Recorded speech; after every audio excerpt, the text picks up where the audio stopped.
My granddaughter came close to me and whispered, "Grandpa, be careful. My parents want to take your fortune tonight." The words froze my heart. I couldn't believe what I just heard. A child warning me about her own parents. That meant something dark was happening in my own house. For years I trusted them with everything. My life, my savings, my peace, and now betrayal was standing right inside my family. But the most terrifying part was the way her little hand shook when she told me. Something was about to happen tonight, and I wasn't sure if I was ready for it. Before we continue, please subscribe to the channel and let us know where you are listening in the comments. That was the moment I knew this night would change everything. That morning started like any other. I opened my eyes, stretched my arms, and listened to the usual sounds of my house. But instead of the clinking dishes or the humming in the kitchen, there was nothing. Just silence. A silence that pressed against my chest. I sat up in bed and frowned. My house was never this quiet. Not with my granddaughter Mia around. She was always humming, talking, or running down the hall. But today, it felt like the house was holding its breath. I stepped into the hallway and saw Mia sitting at the table. Her little hands were wrapped around a glass of milk, but she wasn't drinking it. She wasn't even looking at me. When I called her name, she gave me a half-hearted smile and then quickly looked away. That's when I knew something was wrong. I walked toward her.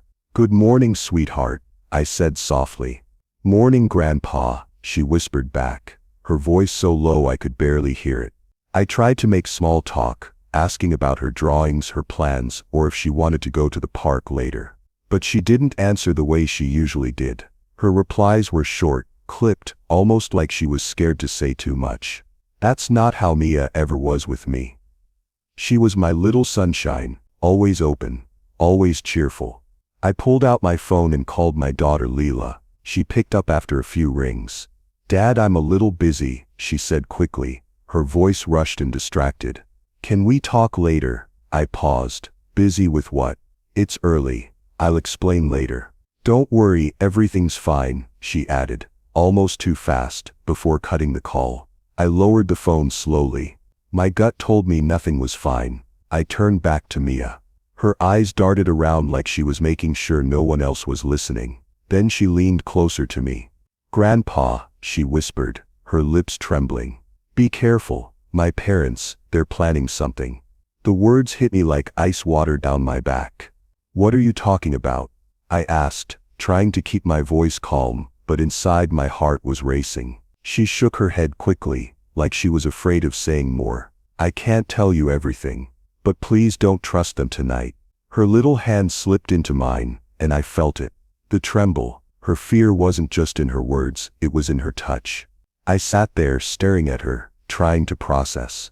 My own daughter, my own son-in-law, planning something against me. I wanted to dismiss it, tell myself Mia was just imagining things.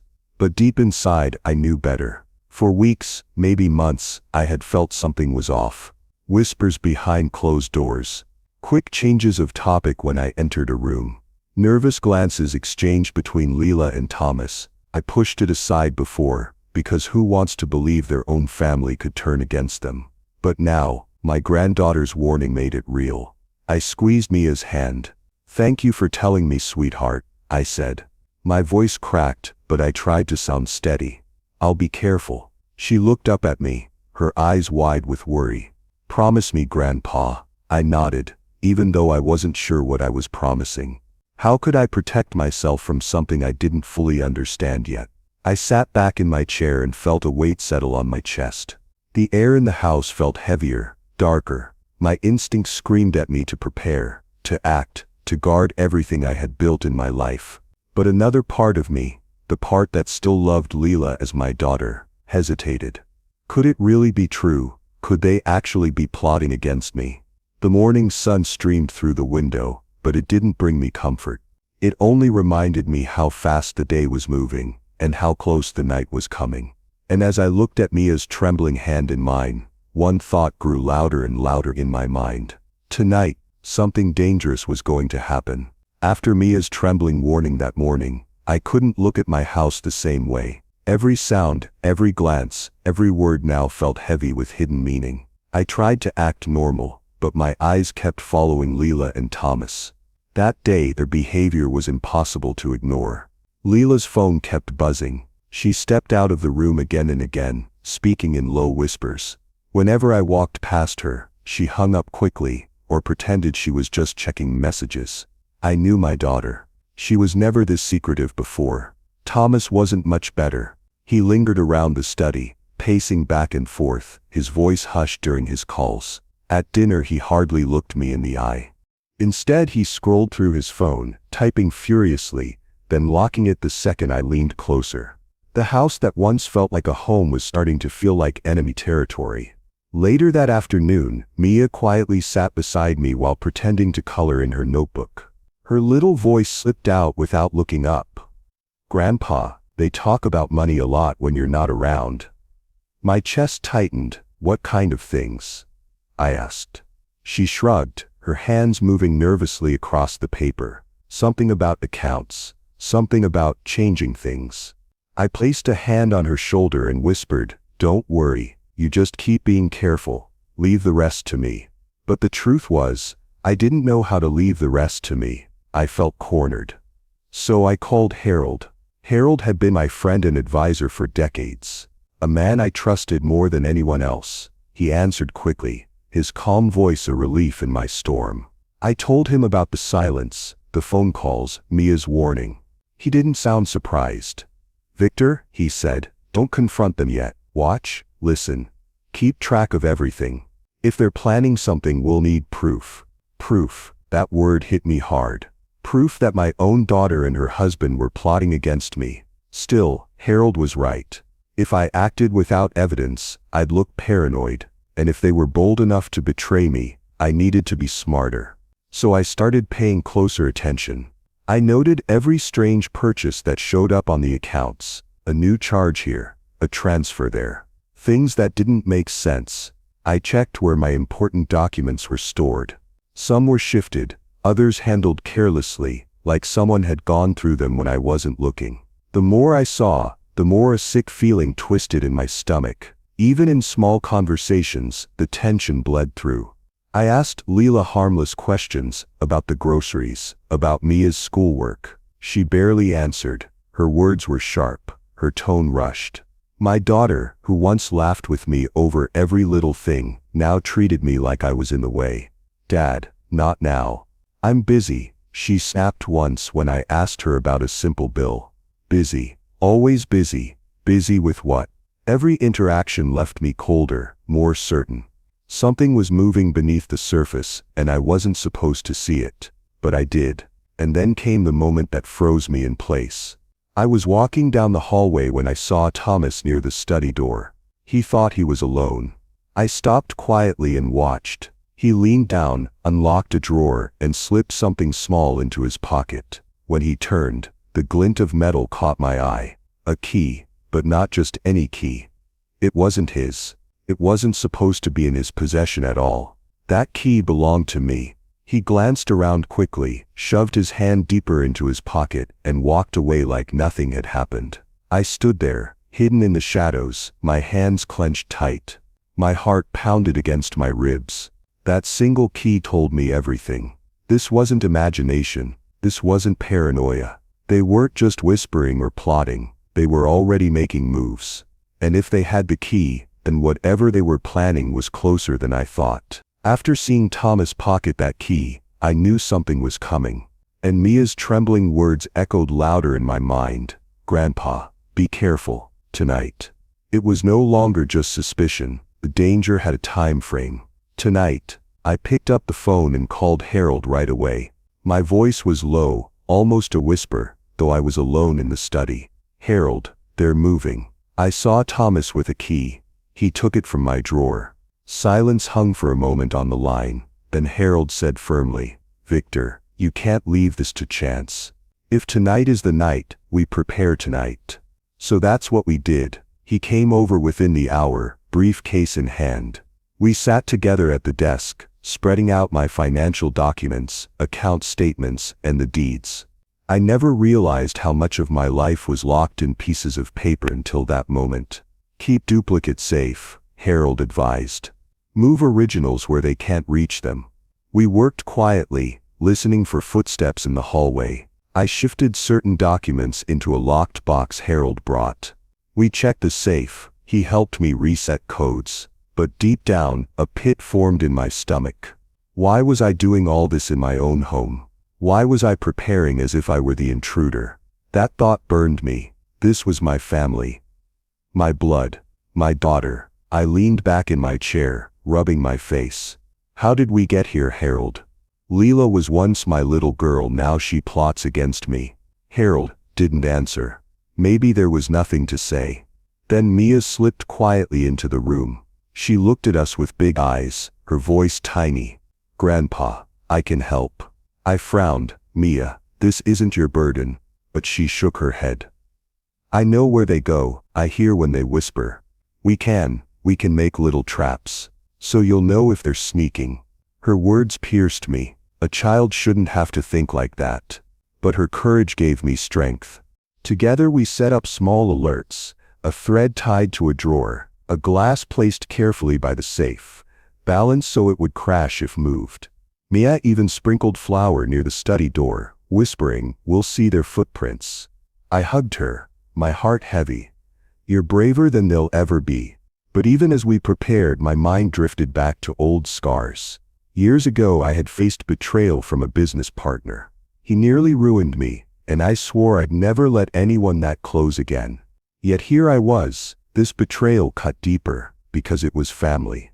As the evening shadows lengthened, I paced the room, replaying conversations in my head. What would I say if I had to confront them? Would I explode in rage, or stay calm and corner them with evidence? I whispered rehearsals under my breath, my fists clenching and unclenching. And then, as if mocking my thoughts, Lila knocked on my door. She peeked in with a smile that felt forced. "Dad, don't worry about tonight," she said softly. "We're planning something special. A little surprise dinner. You'll like it." Her words should have warmed me, but instead they chilled me to the bone. A surprise dinner? On the very night Mia warned me about. I nodded and forced a smile. "I'll be ready." She left quickly, shutting the door behind her. The smile faded from my face. I turned to Harold. "A dinner. Do you believe that?" He shook his head slowly. "Not for 1 second." The air grew thick, my chest tight with unease. I could almost feel time pressing against me. Every hour brought me closer to whatever trap they had prepared, and then it happened. I returned to my bedroom for a moment of rest. But when I opened the door, something on the floor caught my eye. An envelope, slipped under the door, no name, no handwriting, just plain sealed paper waiting for me like a silent threat. I froze, staring down at it. My hand trembled as I bent to pick it up. Whatever was inside would either confirm my worst fears or break me completely. My hand shook as I held the envelope. It was light, thin, yet heavy with dread. I tore it open slowly, the paper crinkling in my fingers. Inside was a single sheet, typed in plain black letters. It read, "Tonight, at 9. The fortune will be moved. Keep him distracted." No signature, no name, just those words. I sat on the edge of the bed, the note trembling in my grip. The world seemed to tilt. My chest burned with anger, but deeper than anger was pain. All the years I had worked. All the sacrifices I had made for my family. Every dollar I earned, every lesson I taught Lila, every moment I gave, it had all been for them. And this was how they repaid me, by plotting to steal what I built as if I were already dead. The betrayal cut deeper than any blade could. I pressed my fist against my knee, trying to steady myself. When Harold walked in, I handed him the note. His eyes scanned it quickly, and his jaw tightened. "This is it," he said firmly. "They're making their move tonight." I swallowed hard. Do we confront them now? Or wait until they fall into their own trap? He thought for a moment, then shook his head. "If you confront them too soon, they'll deny everything. We need proof, solid proof, enough so they can never twist the story against you." I nodded, though every part of me wanted to storm into the dining room and demand answers. Just then Mia slipped into the room again, her eyes wide with fear. She clutched her little hands together. "Grandpa, I know what they're doing, she whispered. I turned to her, my voice gentle but urgent. Tell me, Mia. They want you to think it's just dinner. But when the clock hits 9, they'll distract you. Dad will take the papers. Mom will. She'll keep you busy. That's what I heard. Her words lined up perfectly with the note. My chest tightened. My granddaughter shouldn't have been burdened with secrets like these, yet she carried them bravely. I pulled her close, kissing the top of her head. You've done enough, Mia. Let me handle the rest. But inside my blood boiled hotter. My own daughter and her husband were plotting to rob me, and they didn't care that their child was caught in the middle. That night, I began documenting everything. I left my phone recording when I walked into rooms. I wrote down the times I saw them whispering in corners. I even noted what doors they checked, what drawers they touched. Every detail became a weapon I would later use. It didn't take long for me to notice Thomas was on edge. His nerves betrayed him. He checked the locks on the doors again and again, as if expecting someone to walk in. He walked down the hall twice in a row, pausing near the study each time. His eyes darted like a thief's. Even Lila seemed jittery, pacing near the kitchen, forcing smiles whenever I looked at her. She was hiding something, and she knew I knew. I sat in the living room, pretending to read the newspaper, when I heard it. A whisper. I leaned slightly closer to the hallway. My heart thudded. Thomas's voice, sharp but low. We stick to the plan. At 9 it's done. Lila answered quickly, her voice tense. Don't mess it up. He can't suspect. 9, the exact time written on that note. I gripped the armrest of my chair, my knuckles white. My heart pounded so hard it echoed in my ears. They thought I was blind. They thought I was weak. But tonight I was going to show them how wrong they were. And as the clock ticked closer to 9, I knew one thing for certain: the storm was about to break. The whispers at 9 weren't the only storm that hit me that night. What I found next cut me to the core. After hearing Thomas and Lila whisper about the plan, I slipped back into my study. My hands still shook with rage. I needed to check my files again, to reassure myself I still had control. But when I opened the drawer, something felt wrong. My will, my original will, wasn't where I left it. Instead, a different document sat on top. I pulled it out quickly, scanning the first page. My breath caught in my throat. It was my will, but rewritten. My signature was there, forged so perfectly it almost fooled me. And in this version, everything, my accounts, my house, my investments, was transferred to Lila and Thomas. Mia's name was nowhere, neither was Harold's. It was as if I had been erased. I felt the blood drain from my face. My knees nearly buckled. I gripped the desk for balance. They hadn't just planned to steal my fortune. They had already changed my future. My life's work, rewritten in ink without my consent.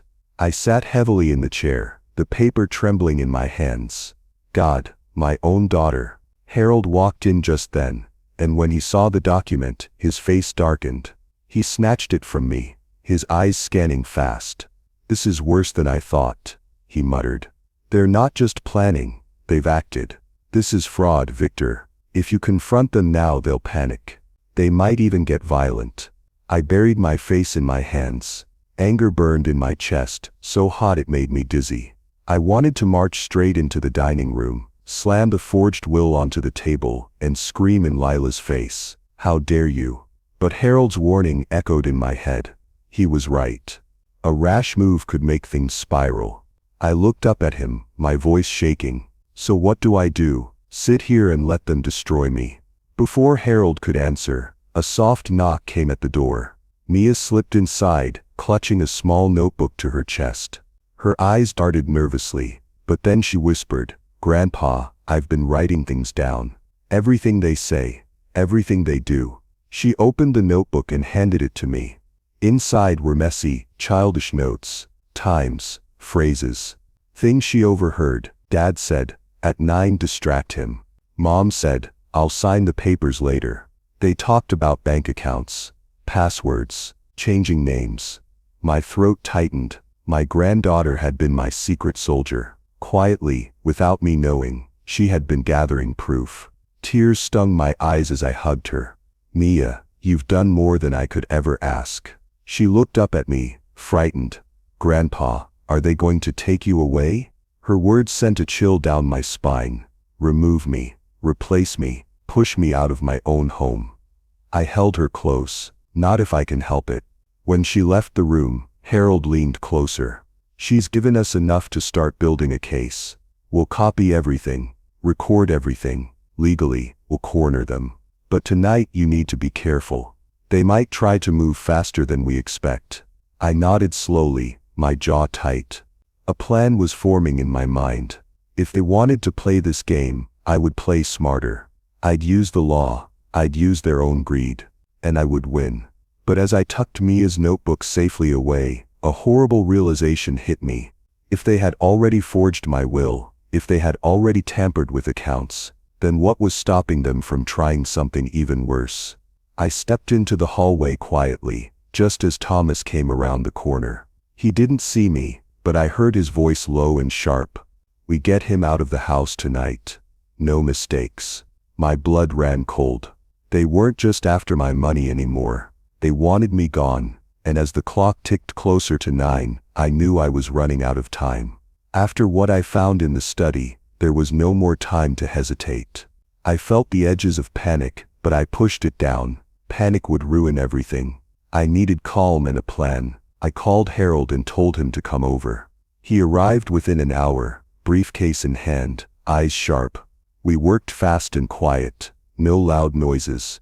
No fuss. Every move had to look natural. First, Harold said, we make copies. Then we hide the originals where no one will think to look. I handed him the forged will and the bank statements. He copied everything in minutes. His hands were steady. Mine were not, but watching him made me steadier. Next we set up cameras. Not flashy ones. Tiny, hidden. Harold knew where to place them so they wouldn't be seen. One in the study, one in the hallway, one pointed at the safe. We plugged them into a recorder and hid the recorder in the attic. If they tried anything, we would catch it. No more whispers, no more lies. Mia helped without acting like she was helping. She stayed cheerful and bright. She set the table with extra care, humming a song. She played the perfect granddaughter, the one everyone expected. That was her strength. No one suspected a child. No one would look twice at a little girl singing at the table. While Mia distracted them, I moved the things that mattered. Old photographs, the deed to the house, jewelry I'd kept since my wife died. I put them into a second hidden safe Harold had brought. It was small but deep, tucked into a false bottom of an old trunk in the attic. Only Harold and I knew. I felt better after that, but not safe, never safe, not yet. I rehearsed the evening in my head, line by line, how I would greet them. How I would keep my voice calm, how I would ask one question that would make them show their hand. I practiced keeping my anger closed like a fist. If I lost my temper, I could lose everything. Harold taught me something else. We need signals, he said. If things go wrong, you can't call me without them noticing. Use coded phrases. Say something ordinary that we both know will mean trouble. We agreed on a few lines. How's the soup would mean, get out now. If the lights dim would mean, we need legal action immediately. We laughed at the oddness of it, but it settled me. Having codes made me feel less alone. I also left notes in places only Harold would check. Tiny papers with times and instructions. If I was taken out of the house, Harold would know what to do next. He promised. He looked me in the eye and promised. That promise felt as strong as any lock. As the afternoon wore on, I watched them from the corner of my living room. Lila moved through the kitchen with a stiff smile. Thomas checked his phone too often. They both laughed a little too loudly. It was the way of people covering guilt. I felt a cold satisfaction. Their nervousness meant I was getting closer. Then near dusk, I saw movement by the study door. Thomas crept down the hall, flashlight in hand. He thought no one could see him. He peered into the study window, angling the beam across the desk. He checked the safe combination like he knew where things were hidden. My stomach dropped. He was testing. He wanted to be sure tonight's plan would work. I stayed where I was. I breathed slowly. The cameras were rolling. The recorder ticked in the attic. The hidden safe held the things I valued most. Mia hummed in the next room, her laughter a thin shield against the storm. The house smelled of cooking and lemon cleaner. It should have felt ordinary. Instead it felt like a stage set for a crime.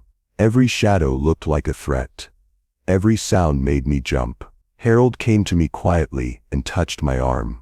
"They're moving faster," he said. "Keep calm, wait for the right moment." I nodded, my hands were steady now. My voice was quiet when I spoke. "Tonight they learn what it means to betray family." Mia peeked around the doorway and caught my eye. She mouthed, "Be careful." I nodded back. Her small face gave me strength I hadn't known I had. I waited. The trap was set, the cameras were ready. The night was coming, and with it the moment everything would change. By the time the sun dipped low, the house looked like it was ready for a party.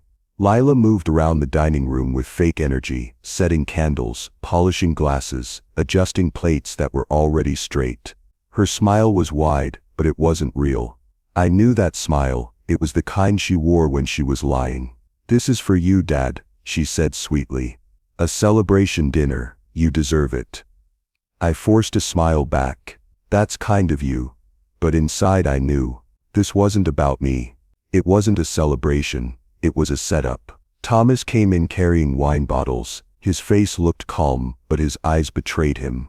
They darted around, checking corners, scanning the table. It was the look of a man making sure every piece of his plan was ready.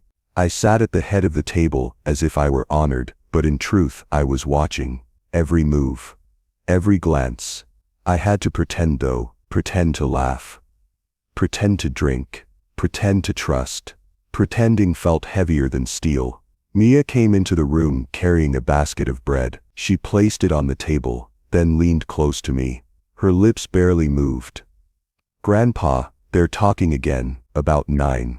I touched her hand lightly, under the table to calm her. Her eyes flicked to mine, wide with fear. Then she skipped off like any child, humming as if she hadn't just whispered danger in my ear. I glanced at the clock. 8:30, 30 minutes until their plan. 30 minutes until mine. Harold's messages buzzed on my phone, hidden under the tablecloth. Cameras working, all recording. "Be patient," I breathed slowly, gripping the phone in my pocket like it was a lifeline. But patience was hard. My heart thudded against my ribs. Every second felt stretched thin. I sipped my drink, letting it burn down my throat, just to feel something solid. Lila placed a plate in front of me. "You'll love this, Dad. I made your favorite." I nodded. "It looks wonderful." But I wasn't tasting food tonight. I was tasting betrayal. I chewed carefully, my eyes fixed on the two of them as they whispered near the kitchen door. Their words were muffled, but one phrase cut through clearly. "Move the target now." My fork froze halfway to my mouth. "Move the target." I clenched my jaw. What did that mean? Were they changing the plan? Did they know I was suspicious? My chest tightened. I couldn't show it. I had to look calm, casual. I set the fork down gently, and laughed at nothing, just to fill the silence. "You've both gone to such effort," I said. My voice was steady though my hands trembled under the table. Thomas smiled tightly. "Of course, it's important to celebrate family." His words dripped with irony. Family. They used the word like it meant nothing. Maya came back with napkins. She brushed my shoulder and whispered again. "They're nervous. Something's wrong." Then she skipped off once more, playing the role of an innocent child. Her courage gave me strength, but it also broke me inside. She shouldn't have to live through this. I looked around the room. The flickering candles, the smell of roasted meat, the laughter that wasn't real. The walls felt like they were closing in, trapping me with snakes dressed as family. My thoughts spun. Should I strike now? Should I reveal the forged will, the recordings, Maya's notes? Or should I wait for them to make their move so I could destroy them with undeniable proof? Every option felt dangerous. Every second mattered. Harold's message buzzed again. "Stay quiet, watch them." So I sat back in my chair pretending to relax, while my blood boiled inside. The whisper from the kitchen repeated in my head, "Move the target now," and at that moment I realized something chilling. Their plan wasn't only about papers or money, they wanted me out physically. Maybe tonight, maybe right here. The dinner wasn't a celebration, it was bait, and I was the target. The candles flickered as I leaned back in my chair. My heart pounded, but my face stayed calm. I knew this was the moment to start pushing. Not too hard, just enough to make them sweat. I set my glass down and cleared my throat. "You know," I said casually, "I was thinking about my will earlier today. Funny how life makes you wonder what will happen after you're gone." The words hung in the air. Lila froze for a split second before flashing a wide smile. "Oh, Dad, don't talk like that. You're not going anywhere. You'll outlive us all." Her laugh sounded too sharp, too forced. I nodded slowly. "Maybe. But I still like to be sure. The family should be secure, right?" Thomas shifted in his chair. His jaw tightened. "That's already handled," he blurted. "Handled." My stomach twisted. He caught himself and tried to soften his tone. "I mean, of course, we'll make sure everything is fine."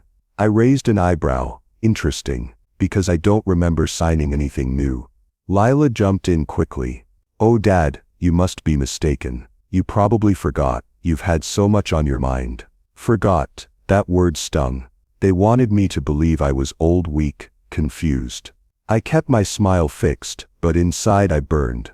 Maya sat quietly near the end of the table, picking at her food. Then in her innocent voice she said, "But Grandpa remembers lots of things. He even remembered when you two said the lawyer came on a Wednesday. But last week you told me it was a Monday." Her words were soft, almost playful, but they sliced like a knife. Lila's hand jerked on her wine glass. Thomas glared at Maya, but she just swung her legs under the chair and hummed. She looked like a child being silly, but her eyes flicked toward me. She knew exactly what she was doing. I studied their faces. The cracks were showing. They thought they were in control, but arrogance made them sloppy. They weren't careful with details anymore. That gave me an opening. I leaned forward. "You two seem awfully confident about the future. It's almost like you've already decided what happens to my money and my house." Lila's smile faltered. "Dad, you're imagining things." Thomas slammed his fork down. "Why are you questioning us? After all we've done for you." His voice rose. His calm mask was slipping. "Good. The more they revealed themselves, the stronger my case would be later." I let silence fill the room. I wanted them to feel the weight of my stare. In my pocket, my phone buzzed again. Harold's message glowed across the screen. "Good. Don't stop. Push a little harder, but not too much yet." I tapped my fingers on the table. Funny. I went through my study earlier. Things didn't look the way I left them.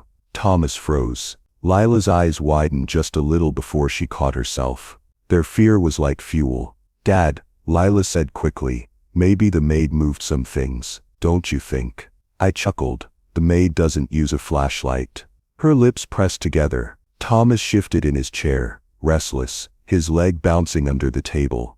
Maya leaned her chin on her hand, watching them with wide, innocent eyes. "Why were you in Grandpa's study last night, Uncle Thomas?" she asked sweetly. The room went dead quiet. Thomas's face flushed red. "I wasn't." "Stop making things up." He pushed his chair back a little too hard. That's when I saw it. A bag, black, bulky, shoved halfway under the table by his side. The zipper was open just enough to show the corner of a folder. My pulse jumped. Were those my documents? The proof of everything. I forced myself to stay calm. "What's in the bag, Thomas?" I asked lightly, as if it were nothing. He yanked it closer to his side. "Just work papers. Nothing you need to worry about." But his hand shook as he pulled it closer. He was lying. I knew it. The dinner table had turned into a battlefield, and I was no longer the old man they thought they could fool. Inside, I felt it. The tide was turning. I thought I was ready for anything, but nothing prepared me for what I saw that night. While Lila and Thomas kept busy in the kitchen, I slipped into my study. My hands shook as I opened the desk drawer. I had hidden Harold's USB drive there earlier. It contained copies of the files from the bank system. I plugged it into my laptop and clicked through the folders. My eyes landed on one document, a pending transaction. My heart stopped. It wasn't small, it wasn't harmless, it was everything. The transfer, scheduled for midnight, would drain my entire account, every cent. Even the pension deposits. It would leave me with nothing, penniless. I gripped the edge of the desk. For a moment the room spun. They hadn't just betrayed me, they wanted to erase me. My life's work, my savings, my home, all stolen in one cold move. I wanted to smash the laptop. I wanted to storm into the kitchen and scream at them until the walls shook. But I didn't. I forced myself to breathe. I had to think. Rage wouldn't win this battle. The door creaked. Mia slipped in quietly. Her eyes were wide. "Grandpa," she whispered. "They're talking about the money again." I heard them.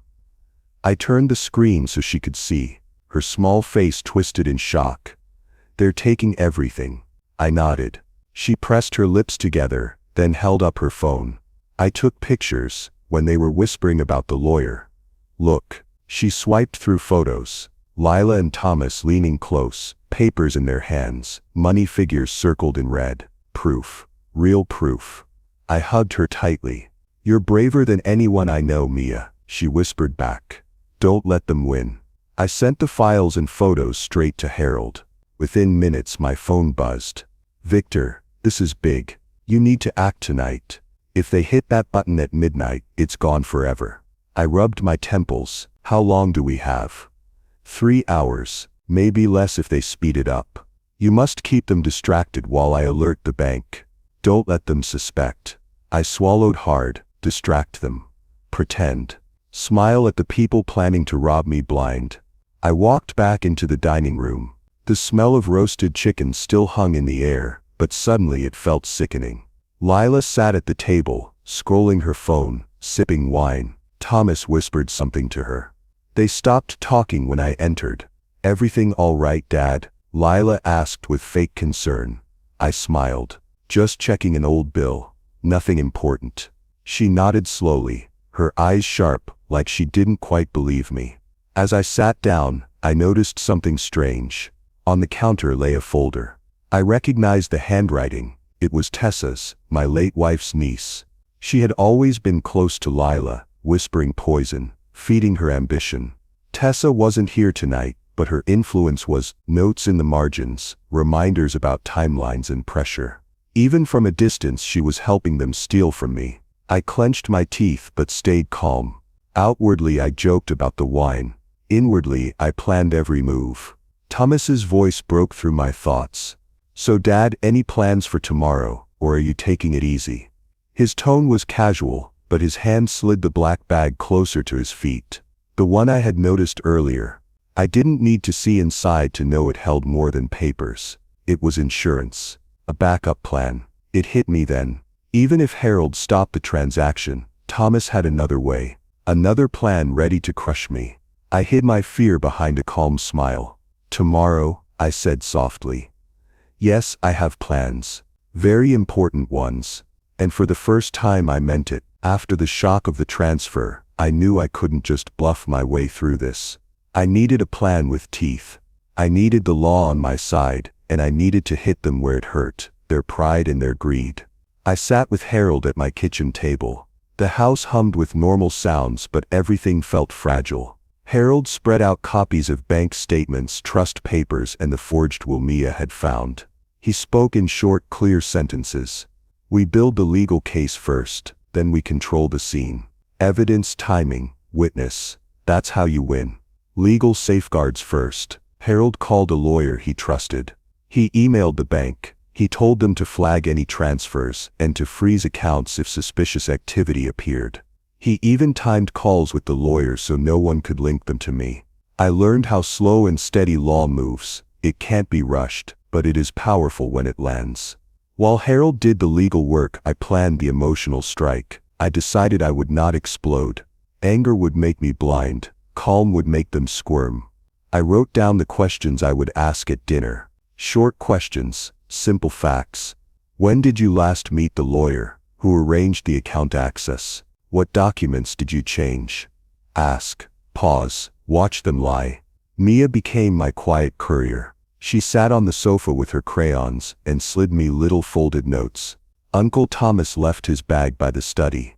Mom whispered to call at 8. She watched faces and drew what she saw in a childish way that no adult would suspect.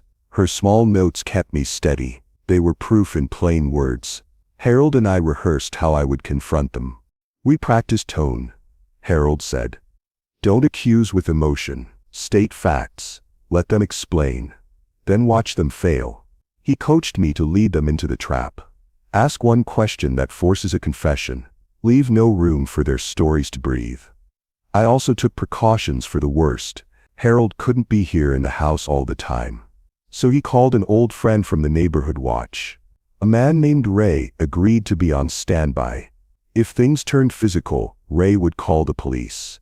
Harold showed me how to keep my phone hidden and how to send the coded message if I needed help. We practiced the phrases. "How's the soup?" would mean "get out now." "If the lights dim" meant legal action now. Old men learn codes well. I spent the next hour reviewing every trust document. I checked account access. I checked names, dates, and signatures. I compared copies and originals. The forgery was clever in places. It was sloppy in others. That sloppiness was my chance. Sloppy forgers leave trails. I rehearsed the reveal in my head until the lines burned into me. I would place Mia's notebook on the table. I would mention the bank transfer casually, as if it were a misplaced receipt. I would watch their faces. Then I would let Harold's calls in the bank hold the pressure behind me.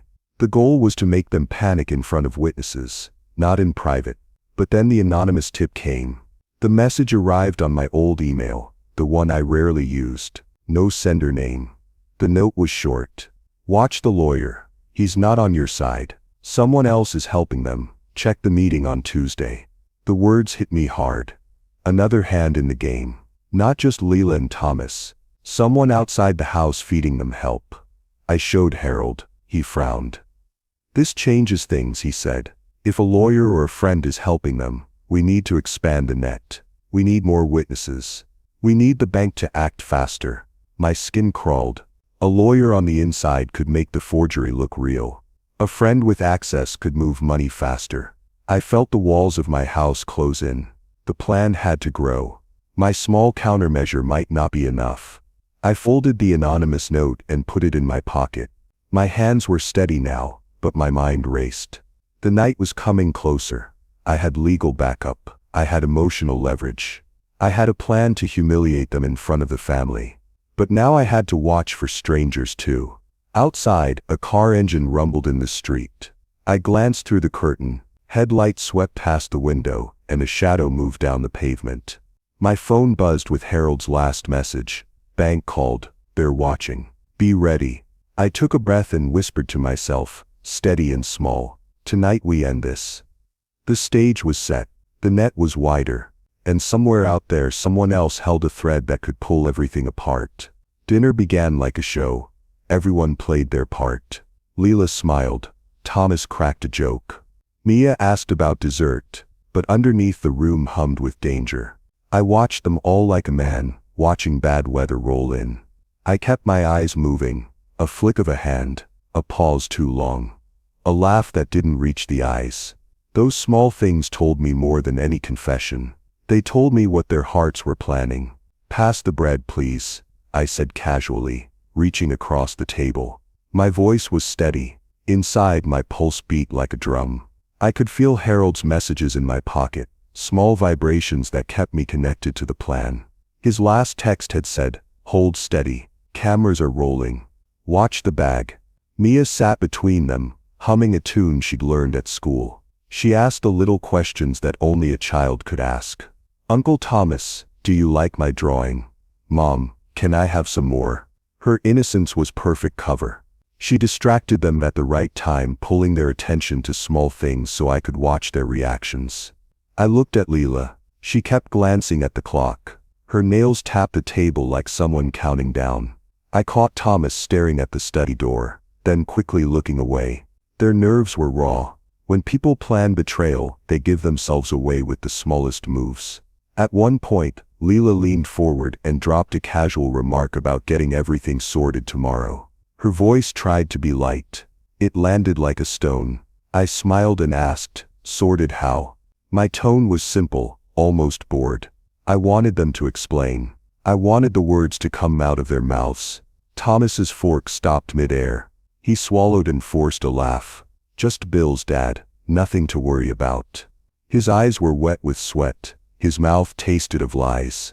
I kept the conversation moving slow. I asked about old memories, stories about the garden, about a bad storm 40 years ago. I talked about trivial things to make them comfortable, to keep suspicion low.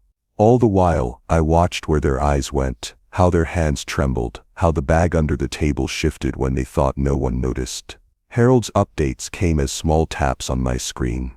They're uneasy. Bank on hold for now. Keep them talking. Those little lines were my lifeline. I read them under the table, folding my napkin to hide the glow.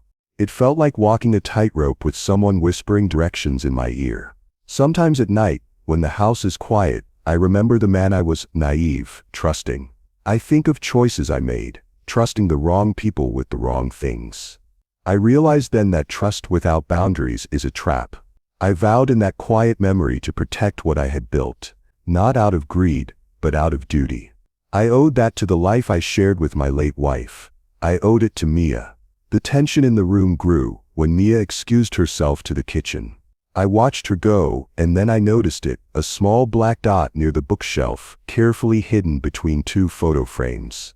At first I thought it was a scuff. Then I saw the tiny lens, a hidden camera, pointing toward the study where the safe was kept. My breath caught. Someone had placed a camera to watch me, to record the movements toward the safe, to capture evidence they could use against me. I kept my face calm. I kept talking about an old fishing trip as if nothing had happened. Inside, anger and fear mixed into a cold steel. This was more than a hurried plan. This was careful, dangerous work. Someone had thought ahead. Someone wanted proof on tape. I tapped my pocket. Harold's note blinked back. Camera spotted. Good catch. Don't touch it. We need its angle. Wait for my call. His words steadied me like a hand on my shoulder. We needed that camera's angle. It could expose who else was helping them, or it could be used by them. Either way, we had it on record now. I felt a shift in me then. The old hurt, the years of small betrayals, business fights, old friends who left, neighbors who took advantage, rose up. But above all was a new resolve. I would not be erased. I would not be shoved out of the house I loved. The dinner wound down like a clock losing power. Small talk faded. The room felt colder. Lila smoothed her dress and smiled a forced smile. Thomas kept glancing at his watch. Mia returned, bright as a child, unaware of the camera she had helped expose with her earlier crumbs and careful taps on floors. As they cleared plates, I gave one quiet thought into the air, almost a promise. Tonight they are going to learn that plans made in secret can be undone in secret too. The house creaked. Somewhere above, the hidden recorder ticked. My heart beat steady. The moment of truth was near. After dinner I moved like a ghost through my own house. Every step had a purpose. Every hand motion was careful. I wasn't rushing. Rushing would ruin it. First, the documents. I quietly took the forged will and copies of the bank transfer. I tucked them in an envelope and wrapped it in old newspaper. Then I put that bundle inside a can of biscuits and labeled it wrongly. Only Harold would know where to find it. Only Harold and I would know the code. Next, the small things that mattered. My late wife's locket, the deed to the house, a box of old receipts. I took each item and hid them where no one would think to look. Under a loose floorboard in the attic. Inside a hollow in the old trunk that dated back to my grandmother. It felt strange to hide my life, but necessary. I told myself it was like setting a trap for men who thought they could take what wasn't theirs. Mia was my quiet helper. She sat at the window drawing pictures, humming soft songs. When Lila and Thomas came near, Mia would suddenly ask for help with a ribbon or show them a new sketch. She used her child's timing like a pro. Her small interruptions made them turn away at the right moments. In the pauses I slipped from room to room and moved what I must move. I kept my voice steady when they came into the living room. I laughed at the right times. I commented on a trivial joke. I let them think the night was going their way. If they believed everything was normal, they would be careless. Careless was what I needed. Between small laughs I asked questions lightly. Did you hear back from the bank yet? I said once, as if curious. Thomas answered too fast. Lila closed her eyes for a heartbeat. Little collapses like that told me all I needed to know. Their confidence was thinning. Harold was working too. He was on the phone with the bank, his voice low. He had already filed emergency freezes and alerted the fraud team. He also had a legal hold ready to send to the accounts. I could feel his hand on the plan even from the next room. His texts came in under the table. Hold for our move. Bank ready. Don't rush. I stayed calm because calm is a kind of power. When you stay calm, other people show their true face. Anger makes you loud. Calm makes you sharp. I found little ways to nudge them forward. A question here. A comment there. I mentioned the lawyer casually. Funny how lawyers always pick Wednesdays, I said, smiling. Lila corrected me, starting to say a day, but then stopped. She looked at Thomas and shifted. They were falling into the pattern we wanted. At one point, Lila brushed past me in the hallway. I smelled perfume and something else. Her hands trembled for a second. She didn't know I saw that. Small details like a tremor show the soul. Harold finished his calls and slid into the study. He set the legal paperwork on the desk. It looked official. It gave me confidence. When I press send, he whispered, the bank will freeze transfers. They can't touch a cent. Then we play the recording and show the forgery. They'll have nowhere to go. I thought about timing. If we revealed too early, they might run. If we waited too long, they might rush and pull off the transfer. So I chose a moment when they felt safe. A moment when they believed they had me distracted. Mia did a perfect little performance. She spilled a glass of juice on purpose. Small, harmless, and clumsy. Lila jumped up to help her clean. Thomas went to fetch towels. The bag under the table shifted as he moved. That's when I walked into the study and locked the door behind me. From inside I could hear them, voices low, an occasional laugh, a footstep. My pulse was steady. Harold pressed his hand on the recorder and flipped it on. Cameras were already recording. The tiny lenses in the hallway watched. Everything was in motion. Still nothing felt safe. The house was full of people who had once been my family. That made every step heavier. I had to be certain. I checked the hidden cache one last time, making sure the originals were where I had left them. I checked the codes in the recorder. I felt the weight of the moment press down. When I opened the study door, Lila looked at me with something like suspicion in her eyes. Her smile wavered. For the first time, she seemed to sense that the evening was off. Her laughter was thinner. I met her gaze calmly. Everything all right? She asked. But her voice was small. Yes, I said. Everything's fine. My voice did not shake. I hoped it didn't show. She walked away, but I knew she had noticed something was different. Her suspicion was dangerous. If she became too careful, our window could close. I had to move fast, but not reckless. Harold tapped his watch. It was time. The legal hold would go through soon. The recordings were ready. The trap had been set. We had all the pieces. Now it was simply a matter of pulling the thread at the right moment and watching the weave fall apart. But for a heartbeat as I looked at Lila's back, I felt the old hurt again. Betrayal cuts deep. It is not only about money, it is about trust. It is about family turned against you. I swallowed that hurt and turned back to the plan. Someone in the kitchen cleared their throat. They didn't know we were ready. They didn't know the law and the cameras and the notes were stacked against them. They only knew the night they thought would change everything. The night was still young. The plan was in motion. The trap was set. I waited steady and cold for the moment it would snap. The moment had come. I could feel it in my bones. My whole body was steady, but inside I burned with fire. I had waited, planned, and endured their tricks long enough. Tonight I would turn the tables. I gathered them in the living room. Lila and Thomas sat side by side, trying to look relaxed, but I saw the stiffness in their shoulders, the way their eyes darted around the room. They were waiting for their chance to strike. They didn't know the strike would come from me. Mia sat quietly near me, clutching her sketch pad. She didn't speak, but her eyes told me she understood. Harold stood tall at the edge of the room, holding a folder. Inside that folder was everything: proof, documents, recordings. Years of trust broken, laid bare in black and white. I cleared my throat. There's something we need to talk about, I said. My tone was calm. Too calm. Lila smiled, trying to cover her nerves. Of course, Victor, is something wrong? She asked, voice sweet like poisoned honey. I leaned forward. Yes, I said, sliding the first paper across the table. This transaction, the one meant to drain every dollar from the trust. Do you think I wouldn't find out? Thomas's face changed instantly. His fake calm cracked. He grabbed the paper, scanning it. Where did you? He stopped, realizing the question gave him away. His voice rose. This is nonsense. Harold stepped in smoothly. He pulled out another sheet. Not nonsense, signed by you, Thomas. Time-stamped with bank routing details. It's already been flagged for fraud. You won't see a cent. Lila's smile collapsed. Her face turned pale, then red. She looked at Thomas, silently begging him to take control. But for once, he had nothing. I stayed calm, sitting back in my chair.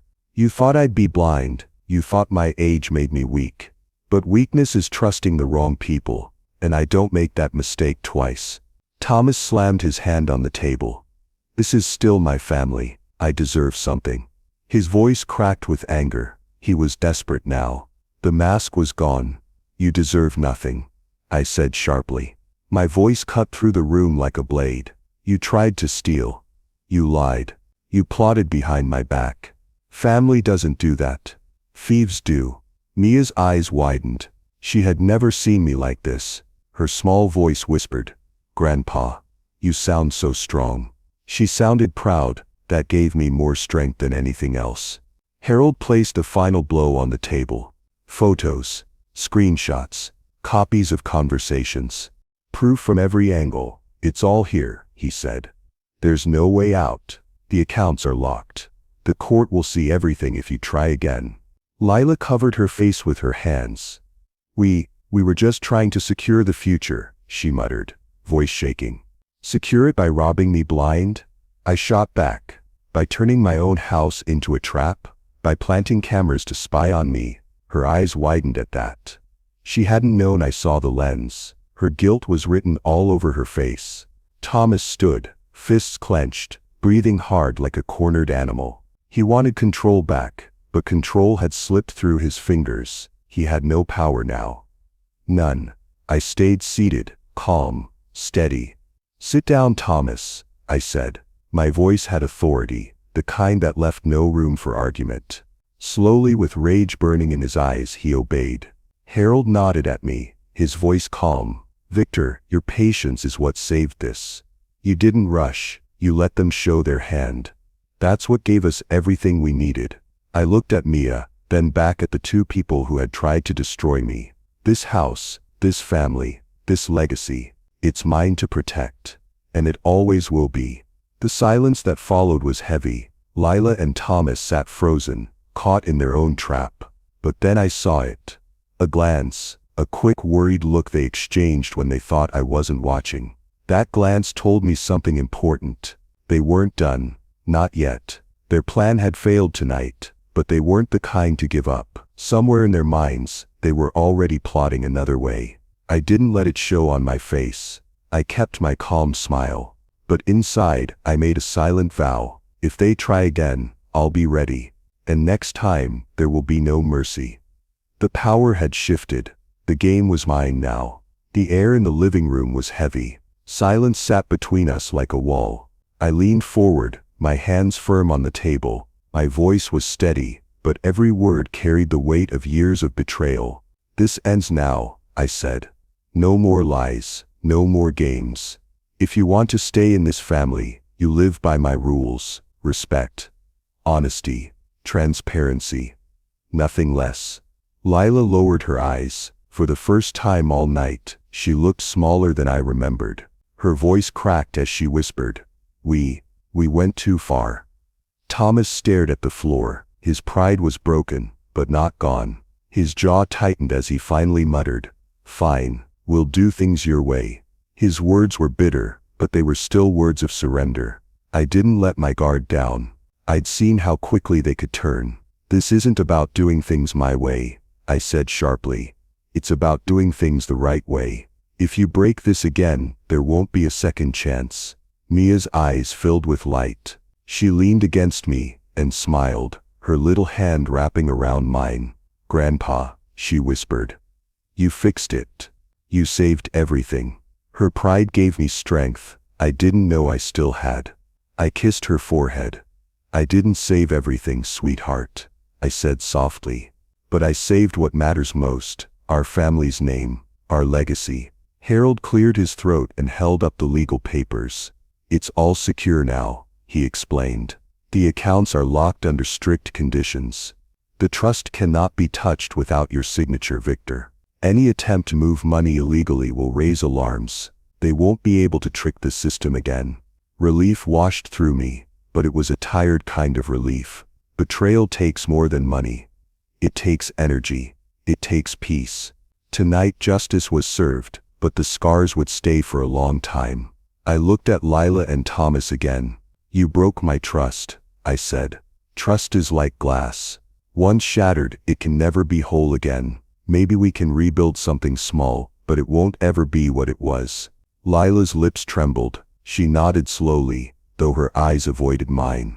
Thomas gave a short nod too, but his silence told me more than his words. He hated losing. Men like him never truly admitted defeat. Mia clapped her hands gently, like a child who believed the storm had finally passed. "Now we can be happy again," she said. Her innocence warmed my heart. For her sake I wanted to believe it.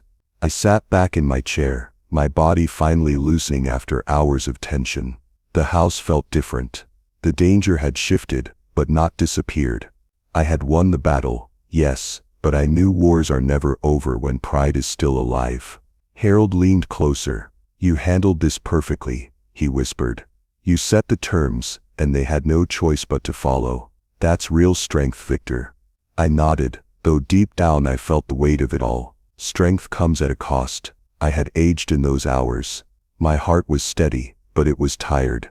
Still, I told myself I would carry it for as long as I had to, for Mia, for my wife's memory, for the Grayson name.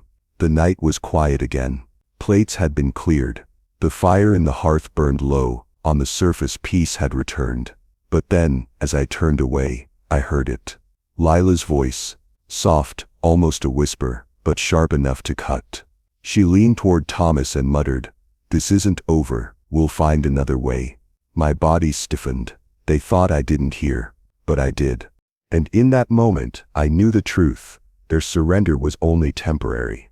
The resentment still lived in their hearts. I kept my face calm. I said nothing, but inside I made another vow. If they tried again, I would crush their schemes once and for all. The night wasn't finished. The storm had only quieted. Tomorrow would bring the final reckoning. The next morning felt like waking up after a long storm. The house was quiet in a good way. No whispers, no secretive footsteps, just the sound of a kettle boiling and Mia's laughter from the kitchen. It was a small mercy. I moved through the rooms with a lightness I hadn't felt in weeks. The safe was locked. The bank had confirmed the freeze. Harold sat at my table with a cup of coffee, looking tired but satisfied. He gave me a slow nod when I walked in. That nod said more than words. We had done it. Lila and Thomas were still in the house. The night had changed them. Their faces were hollow. They spoke less. When they did speak, their voices were careful and small. They admitted things. Not everything, and not in big dramatic confessions. But they said enough. "We were wrong," Lila said. Her voice barely above a whisper. She looked at me like a child looking for forgiveness. I could see regret in her eyes. It didn't fix the betrayal, but it was a start. Thomas mumbled his agreement. He avoided my eyes. Pride made him stiff, but his words were honest. That mattered more than their pride. Mia ran into the room and threw her arms around my legs. "Grandpa, you did it," she squealed. Her joy hit me like summer sun. I hugged her tight. Her small body was warm and real, and the best proof that what I'd fought for mattered. Harold clapped a hand on my shoulder. "You did the right thing," he said. "You were smart. You didn't let anger pull you into a mistake. You used patience and law. That's how you protect what matters." The praise warmed me, but I felt tired too. Watching my daughter admit fault hurt in ways money never could. It reminded me that justice isn't always clean. It isn't always simple. Sometimes justice means setting rules and letting people earn back trust one step at a time. We set legal conditions that would protect the assets for years. The bank added extra signatures. The trust now had oversight that could not be bypassed. Harold filed papers that would make any future attempt obvious to the courts. He kept one hand on the legal leash and one on the human part of it, making sure the family would have a chance to rebuild if they chose to. Lila sat with me for a long talk. No yelling, no blaming, just facts and small promises. "I'm sorry," she said again. "I lost myself." I listened. I told her what mattered. I told her the truth about boundaries and respect. Boundaries that would protect me and guide her. She nodded, and I could see she understood, not just with her head but with her heart. I walked through the house and looked at the places that had felt like traps last night. The study door, the hallway, the kitchen where whispered plans were made. I thought about the cost of trust. I thought about how easy it is to hand it away. I thought about vigilance. Mia found an old photograph of my wife and me in the attic trunk. She held it up and smiled. "Grandpa, she'd be proud," she said. I felt something loosen in me, a small knot of grief and anger untying. Maybe pride is a good measure of the life you build. Maybe legacy is more than money. I said the line that had been forming in my head all night. Trust is precious, I told them, but wisdom protects both heart and legacy. They listened. It wasn't a lecture. It was the truth I'd learned the hard way.